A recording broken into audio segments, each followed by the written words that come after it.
الو، بتقول ايه؟ عم محمد لقى مقبرتين وعايز حد يصرفهم؟ لا دي سهله، دي سيبها عليا. عندي خواجه بيحب بودره المومياوات ايه طحن، خلاص اصرفهم. بس المهم هم من الاسره الكام؟ 18؟ لا سيبها عليا، 18 عليها طلب. خلصان، سلام.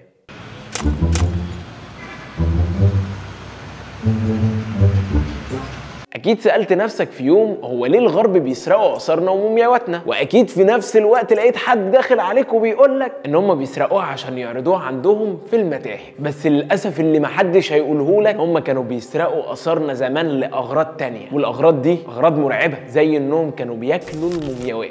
ايوه زي ما سمعت، كانوا بياكلوا المومياوات. اوروبا في العصور الوسطى طلعت وقالت للناس يا جماعه بودره المومياوات بتعالج كل الامراض من اول الطاعون لحد الصداع. بيني وبينك كده كانت داخله منافسه شرسه مع الريفو. اصل الناس في اوروبا كانوا بيستخدموها زي الاسبرين كده بالظبط، فصباح التحضر والعلم بقى يا ابو عمو. الغريب بقى وعلى حسب كلامهم انهم كانوا فعلا بيتعالجوا بيها. مش عايز اقول لك بس الناس في اوروبا ما استخدموهاش كام سنه ورجعوا لعقلهم، لا فضلوا يستخدموه القرون. لك ان تتخيل ان الاعتقاد ده فضلوا عليه 500 سنه. ماركوس هارمس دكتور في جامعه ساوث كوينزلاند في مقال على موقع ذا كونفرزيشن قال ان الناس كانت مهووسه بيه رغم ان طعم البودره دي كان وحش قوي، لكن الناس ابدا كانوا مؤمنين انه مفيد وبيجيب من الاخر. ولو فاكر ان الموضوع وقف هنا فما وقفش هنا. احب اقول لك ان بودره المومياوات اتحولت عندهم من علاج لصنف مخدر، وبقى زي الكيف بالظبط، بياخدوه في كل المناسبات، حتى في الولائم الكبيره وجوده كان مهم.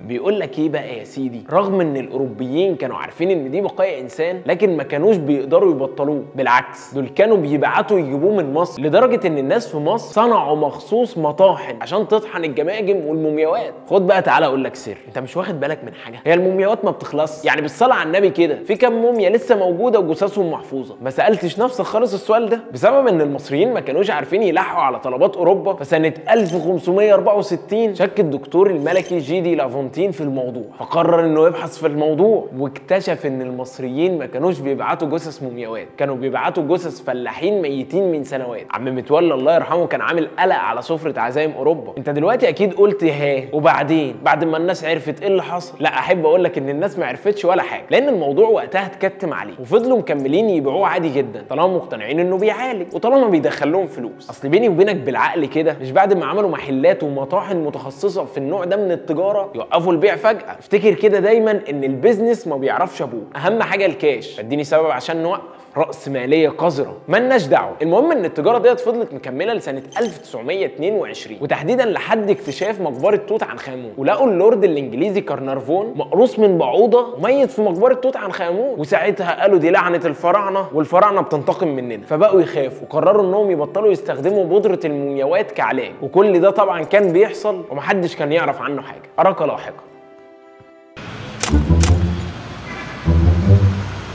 Thank you.